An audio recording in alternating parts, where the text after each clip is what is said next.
方向，有更闊的路，請加點信心。就任澳門經濟民生聯盟，盼這個都市人人能幸福，即使偶有風雨。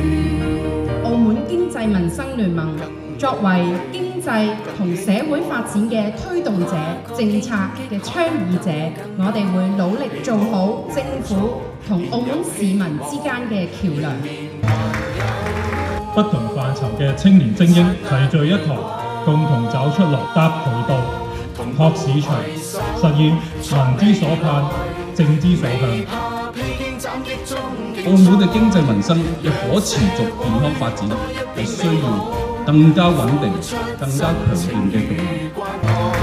同步攜手創未來，未怕高山低谷中競賽，盡赤心老友都關愛，為保公義與真理，正氣我心中在。經濟民生時刻關心。